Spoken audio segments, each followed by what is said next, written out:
Thank you. Galatoma. Akka moltan warra Chicago warra Michigan maltu ira kabira naannoo heddurraa dhuftan jedhanii hedduu galatooma ulfaadhaa sitti argamuu keessattuu immoo community'n Oromoo Chicago jirtan dargaggoonni waldaaleen adda addaa sida garree banna dubbate sanantu inni warroonni jira warra Kentucky irraa dhufee jira Kentuckynis warri maqaan dhayin hundi geography America kan baradheetiin xiqqoo wayyaa irra deddeemuutiin jiraaniin baradhaaf share hedduu galatooma ijoolleen waan kana qopheessanis hedduu ulfaadhaan isiniin jaa waan nan silaa jechuu barbaadu Khadiroon waan ana haasa'u kana hunda ammayyaasin waraabee itti garsiisaa keessaa qoratee mee waan inni irra baasuun laala jeeti na jalaa fite hagum haften waan takka lama dubbachuuf yaala dhaadannoon duubatti isin gartan kun akka dhaadannootti osoo hin ta'in akka gaafii deebititti dhufe ati ilma abbeetiiti muka abbaa biddeenaati jennaan waan ka abbaa hiyyaati jee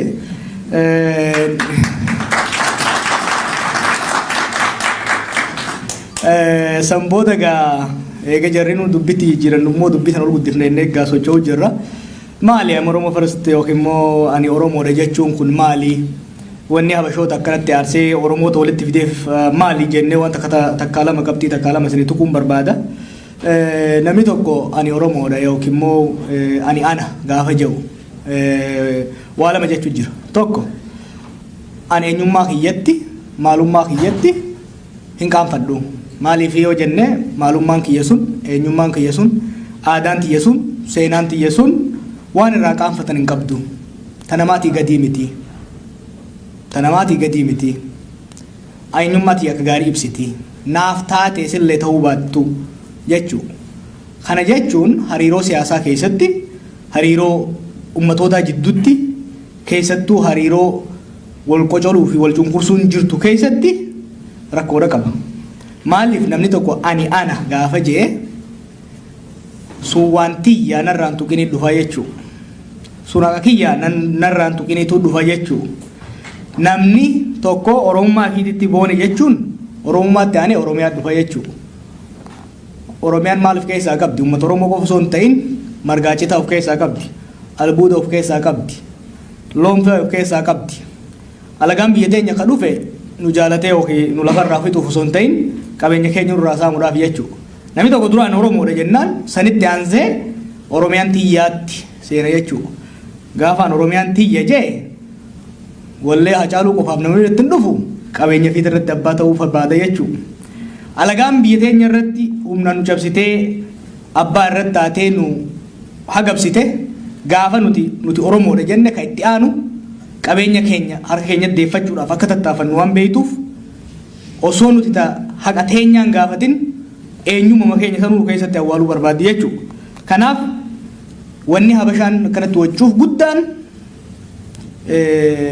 eenyummaan teenya sun shakkii takkaan malatti mamii takkaan malatti addunyaa duratti dubbatamuun sun rakkoo inni qabu miidhaa isaanirra buusuu danda'u waan beekaniif jechuudha.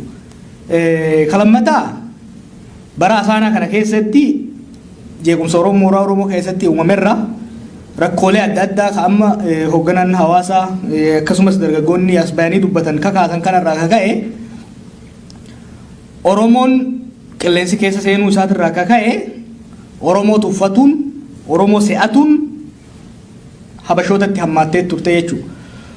Oromoon tun kaleellee ofirraa nu dorbitu arreef jalatti deebifne qabeenya isaanii saamaa eenyummaa isaanii isaan wallaalchisaa isaan waliin dhayaa wallolchiisaa ammallee of jala bulchina abdiin jettu isaanitti as deebi'aa turte jechuudha. Kanaaf hoggaa nuti deebinee lakkii nuti Oromoodha qabeenya teenya irratti illee abbaa ta'uu hawwii fi fedhii qabna hoggaa jennu aariin guddaan sun sanirraa akka ta'e hubachuun barbaachisaadha. Kanaaf duulli nuti amma godhaa jirru baatilee 3 dabran kanaaf godhaa jirru kaayoolee lama of keessaa qaba. Tokko akka habashaan keessattuu ilmaan naftanyoota nu se'atan isaan godhe ummanni keenya addaan faca'u waan ta'eef kaayoon keenya dura akeeni duula kanaa duula amma Oromoo faras jennee deemnu kun ka dura Oromoota kana keessatti jeequmsa uumame kana wal dhageettiidhaan jibboommata keenya keessa jiru kana jaalalaan walirra duuluu kana alagarra duuluudhaan bakka buusuudhaaf Oromoo teenya walitti deebifnee hafuura nagayaa hafuura jaalalaa keessatti buusuu barbaanna jechuudha. Duula kanarraa hedduudha milkoofne bakka dhayne hundatti namni akkanatti bahee walitti dhufe jechuudha. Namni yeroo dheeraadhaaf addaan fagaatee wallaalee ture walitti dhufuudhaan nu dhaggeeffachuu qofaa fi kan dhufaa jiru Oromoo wal yaadde. Namuu badii balleessinee jirras waggoota 10 kana keessatti ni tolchine jennee badii hedduudha goone jechuudha. Namuu badii isaa san ofirraa hubachuudhaan yeroon walitti deebi'ee wal dhaggeeffachuu eegalee jira jechuudha. Kanaaf akka nama tokko waan kana gaggeessaa jiruutitti hedduun itti boona, hedduun isin boona, akkanatti bakka takkatti isin arguu kiyyaaf hedduun gammada, boru hoggaan daalaas deemu gaaza guutuu asirra naa guuttan jechuudha. Kanaaf hedduun gammada galatoomaa isin jechuun barbaada.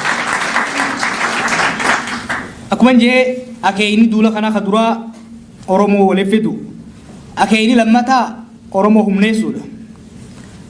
Namni tokko ifiin boonuun, namni tokko eenyummaa ofiitiin dhaadachuun tarkaanfii duraa haa taatu malee boonni duubni isaa qullaa gaafa roobe saaxil nama baasa.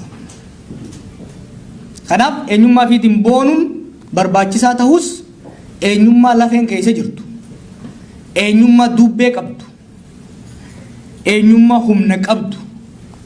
Oromummaan tun tanuma iyyaasee baashooshilaa qofa ittiin dhahanii ittiin ililchanii galan osoo hin taane ka ittiin wal bira dhaabbatan, ka ittiin saba bira dhaabbatan, ka ittiin rakkataa ofii gargaaran, ka ittiin diina ofii ittiin qolachuu danda'an dandeettii humna jaarmaya nu qabaachuu qabna jenneet humna Oromootti humna horuudhaaf sochoona jechuudha.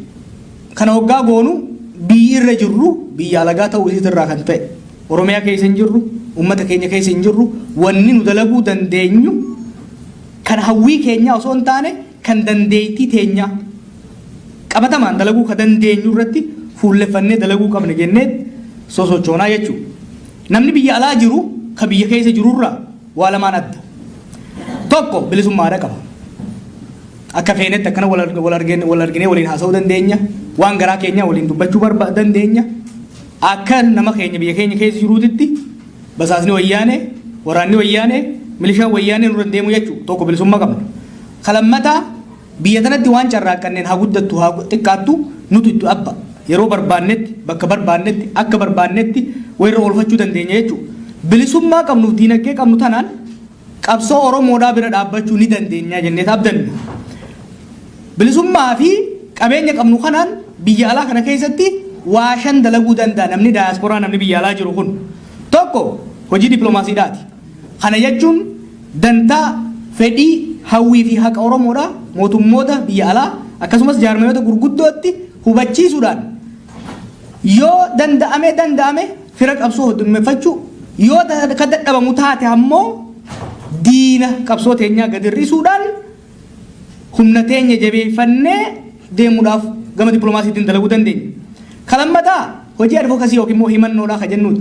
Kunis yeroo ammaatti biyya keenya keessatti roorrolee uummata keenya irra gahu, hidhamtoota keenya irra gahu, baqattoota keenya irra gahu, qonnaan bulaa keenya irra gahu san jaarmayaalee mirga namummaa biyya adda addaa keessa jiranitti himuudhaan haa inni isuun jaarmayoota kanaan qabatamee saaxila akka bahu godhuu ni dandeenya jechuudha. Kasadaffaadhaa hojii hayyoonni akka Kadiiroo Elamootii fi akka mataa kiyyaa yookiin immoo hangafoonni keenya akka Mohammed Hassanii fi Asaffaa Jaalataa dhuunfaa gurguddaanii fi xiqqaan ka dalaguu danda'u beekumsa Oromummaa irratti Oromiyaa irratti tooftaaf tarsiimoo qabsoota irratti haala jiruuf jireenya uummata Oromoota irratti beekumsa maddisiisuudhaan beekumsi sun immoo akkaataa warri dalagaa dalagu ittiin dalaguu danda'amutti haqaaramee tottolfamee akka dhiyaatu knowledge production and dissemination beekumsa maddisiisuu fi beekumsa maddeessan immoo uummata biraan geenye hojiirra oolchuu irratti ka dandeenyu ka sadaffaa hojii beekumsaati jechuudha. Kanaaf raffaadhaa hojii odeeffannoo fi odeeffata uummataan waliin gahuuti. Kana booda irratti ni deebi'aa reefu Kadiiroolleen tuqee jira. Siyaasaa keessatti yookiin immoo jireenya hawaasaa keessatti waan harki mirgaa dalagu kabitaa yoo beekuu baate rakkoo miila jirtu qubni yoo beekuu hin dhageenye taate dalagaan hin dalagamtu. rakkoo walirraa hin baratan furmaatallee walirraa argachuu hin danda'an. Kanaaf warri biyya alaa jirru kun bilisummaa waan qabnuuf odeeffata walitti qabannee waliin gahuu dandeenya jechuudha. Maa dubbattee maa katabde jee nama kabalu hin jiru. Leechalloo waan qabnuuf odeeffannoo san bifa saffisa qabuun bifa qulqullina qabuun uummataan gahuu dandeenya jechuudha. Kanaaf hojiin afuraffaadhaa hojii miidiyaati. Hojiin shanaffaadhaa dalagaalee kana hunda leechalloo yookiin immoo material support uummata keenyaaf godhuu ni dandeenya jechuudha. Kanarratti tarsiimoo baafnee hojiilee shanan kana bifa gurmaa'een bifa tarsiimoodhaan hoogganameen geggeeffameen uummata keenya kan biyya alaa jiru kana gurmeessinee jaarree socho'uudhaaf tarkaanfii fudhachaa jirra jechuudha. Waan shanan kana keessaa yeroo ammaatti waan lama sadi akka piroojeektiitti qabannee deemaa jirruun isin ibsuu barbaada. Tokko hojiin amma anjee kun hojjetamuudhaaf ummanni keenya magaalota adda addaa keessa jiru wal beekuudha qaba, walitti dhufuudha qaba, waliin hojjechuudha qaba, wal bira dhaabbachuudha qaba. Kanaaf hojiin tokko akka piroojeektiitti qabannee deemnu koominiitiilee Oromoodhaa, jaarmeewota hawaasaa Oromoodhaa biyya adda addaa keessa jiran kan jirretti ijaaru, kan jiran immoo bakka jiranitti humniti isaanii, dandeettiin isaanii, jaarmeenii isaanii akka guddatu beekumsa qabnuun gorsaa fi leenjii kennuudha. Kana bara baatilee muraasa booda hojii kanatti seenuun jaarmeewota bakka adda addaa jiran kana akka muuxannoo wal jijjiiran akka dandeettiin isaanii dabaluuf piroojeektii baafannee itti deemna yeroo gabaabaa keessatti gama hoogganoota koominiitiitiin isin quunnamuudhaaf teenya. Hojiin lammataa hojii hooggana lafaa dhufu kana qopheessuu fi dalagaatti bobbaasuuti. Yeroo ammaatti haasaa Oromoo keessa jiru keessaa yaaddoon takka ka jirtu hoogganni hanga ammaa qabsoo asiin gahe umriinis waan deemaa jiruuf humninis dadhabaa waan jiruuf ka jalaa dhufu hoo'ee isa jira. Qabsoon tan booddeensi maali? Uummanni kun booddeensi maali? Ka jahu kun yaaddoof shakkii abboota keenyaaf hawwoota keenyaa ta'ee jira jechuudha. Hoogganoonni baay'ee jira ka jalaa dhufu. Hooggansi waa lamarraa dhufuu danda'a. Tokko kennaa waaqaati, nature kan jennuun.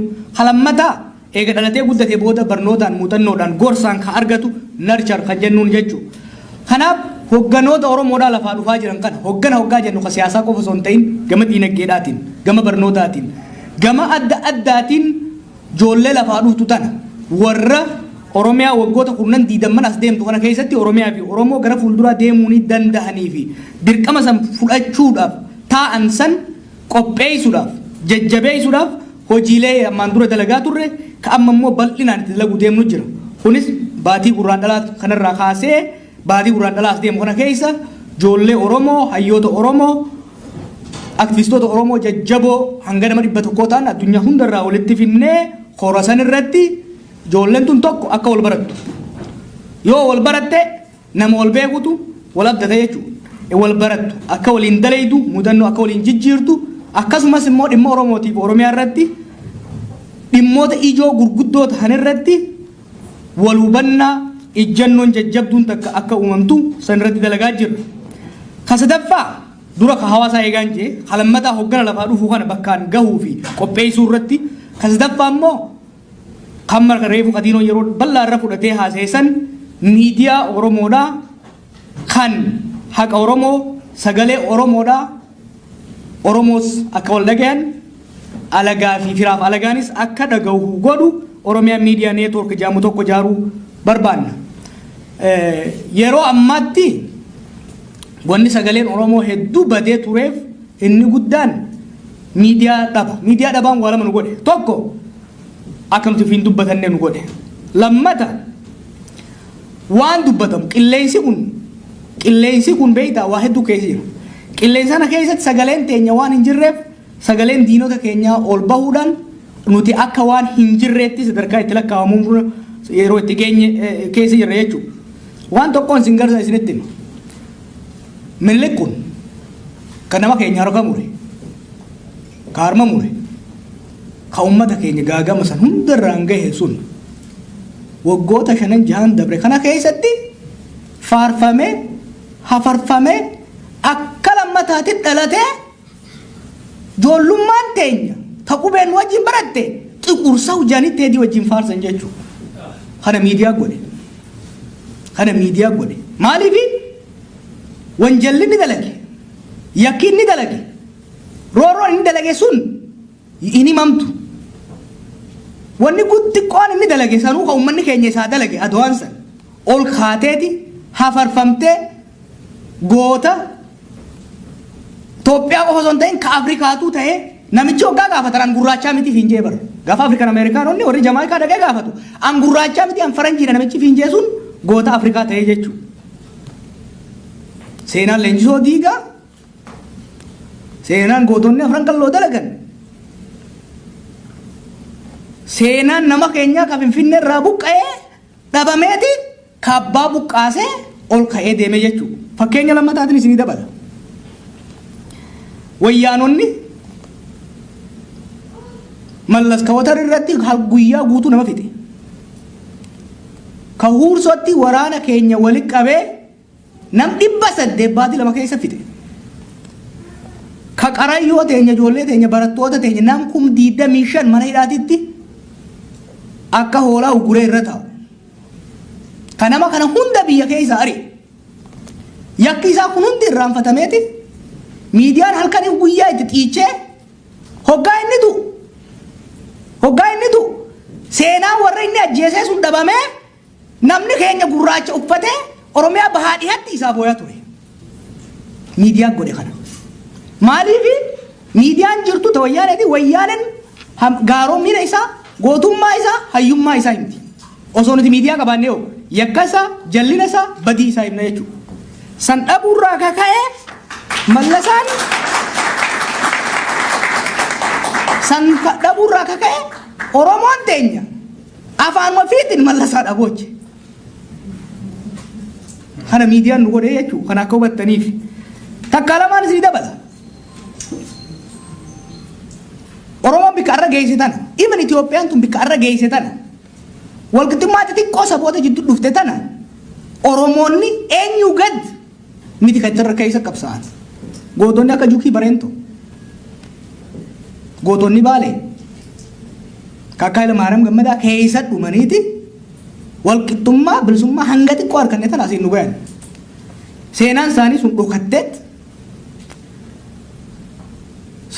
sun dhokatteeti har'a kan mul'atu Qashi Gabru. Ijoollee Oromoo keessa yoo deemtan Oromiyaa keessa har'a Qashi Gabru namni hin beekne hin jiru. Intala Tigree takka gaafa dargaggeessan qabamtee dokumentariin isii bahee goota Itoophiyaa ka Oromoo hunda taatee Oromoon hundi Qashi Gabru ta'uudha barbaaddi. Oromoon Jukii Bareentuu beeytu meeqa? Taraggaa Duroo Baadaa beeytu meeqa?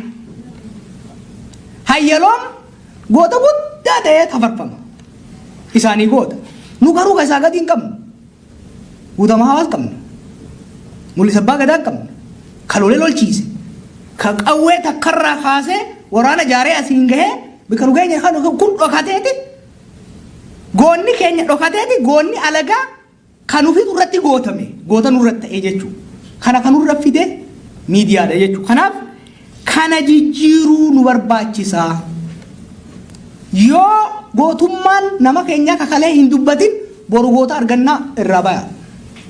Maaliif namni tokko ka'uuf fakkeenyaaf duratti arguudha qaba. Akka fakkeenyaatti gootota keenya seenaa teenya yoo as baafnee kan mul'ifne taate seenaa haaraa dalaguun hedduudha nu dhiba jechuudha. Kanaaf miidiyaa nu barbaachisa. Miidiyaa kana ijaaruudhaaf yeroo dheeraa fudhannee irratti dalagaa jirra. Akkuma reefu jeetti Oromiyaa Miidiyaa Neetwoork kan jedhamu ka odeeffannoo gaarii fi hamtu toltuu fi bal'oo Oromiyaatii fi Oromoodha. Oromoon nu akka walirraa dhagahu alagoonnis akka nurraa dhagahan godhu ka televizyiina raadiyoo gama weebsaayitiin gama adda addaatiin odeeffannoo Oromiyaa keessaayis biyya alaatiis funaanee akka namni keenya wal dhagahu godhu jaaruuf socho'aa jirra. Miidiyaan kun namoota bebbeekamoo amanamoo kabajamoo isin keessaa bahan kan Oromoonni itti abdatuun akka boorditti gubbaarraa bula achi keessatti ijoolleen afaan dhufaa qaamaa cufaa ta beekumsaaf dandeettii ogummaa qabdu waliif finnee executive yookiin immoo koree hojii raawwachiisuudhaan geggeessina. Akkasumas gaazexeessitoota beekumsa isaa muuxannoo isaa leenjii isaa qaban kan kaffaltiin barbaachisaan kafalamuufiif dhaabbatanii deemuudhaaf deemti jechuudha. Kanaaf miidiyaa kanarratti deemuun hojii itti hojjennee jirra. Yoo rabbi biraa taate gargaarsi uummata keenyaati saala ammaa jiru kana yoo katti fufu taate baatilee muraasa keessatti televezyiinii isin fakkaatu haqa keessan isin irraa himu ka goota keessan isiniin wal barsiisee isinii faarsu ka diina keessan diinummaa isaa calaqqisiisu isiniif as bahuudhaaf deemna jechuudha.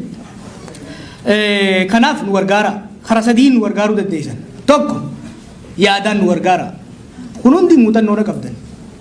Miidiyaa agartanirraa ka keessa turtanirraa gorsa nuu kenna yaadaan nu gargaara. Kalammataa ogeeyyota adda addaatii isin keessa jira. Cinaan joornaalistiidha. Cinaan injiinaroota ta'uu dandeessan. Bifa adda addaatiin ogummaa qabdanii nu bira dhaabbadhaa nu gargaara. Ogummaa hoggaan jiru warri waa'ee faayinaansii beeytan faayinaansiidhaan nu gargaaruu dandeessan. Warri seeraa gama seeraatiin nu gargaaruu dandeessan. Beekumsa qabdaniif ogummaa qabdaniin nu gargaara. Ka sadaffaa diinagdee.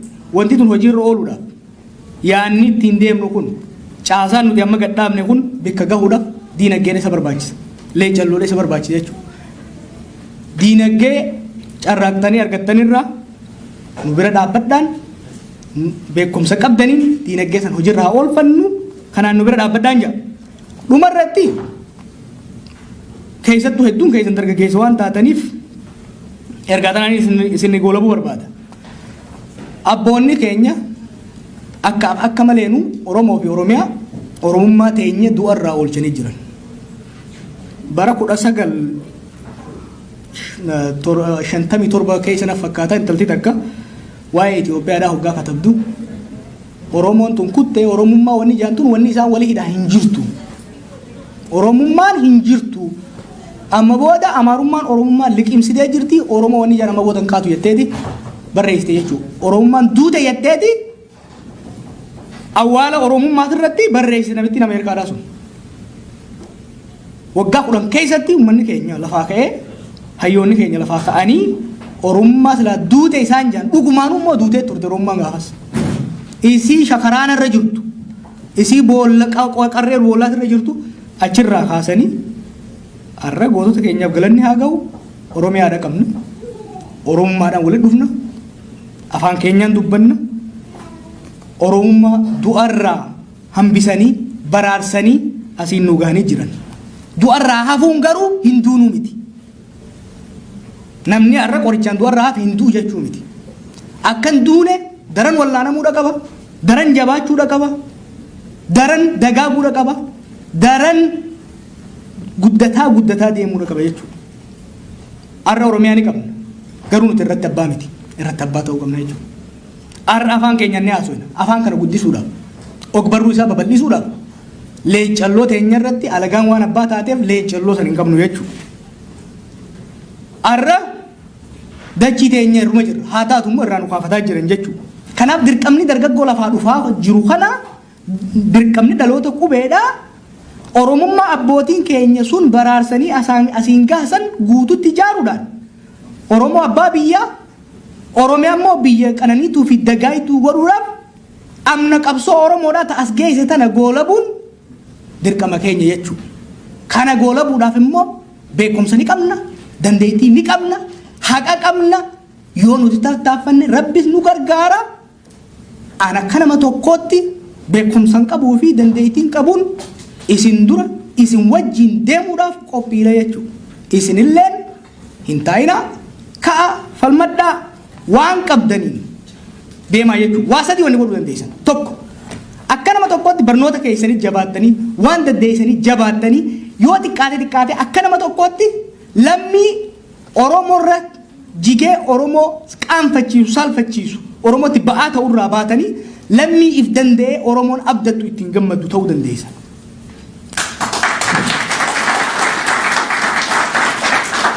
Halammataa sanirra yoo dabartan beekumsa qabdaniin leencalloo qabdaniin namoota wal fakkaatoo akka keessaniitiin walitti gurmaahuudhaan waan qabdan san walitti buuftanii Oromoo rakkate gargaaruu haa taatu Oromiyaa rakkate gargaaruu haa taatu qabsoota gara fuulduraa tarkaanfachiisuu irratti gumaachi yoo gootan taate wal taanee wal dandeenyee wal mari'achaa wal odeeffachaa qabsoota kan gahuu ni dandeenyan jaa gara fuulduraa itti hafuufnu waan dhaggeeffattaniif ulfaadha wayyooma.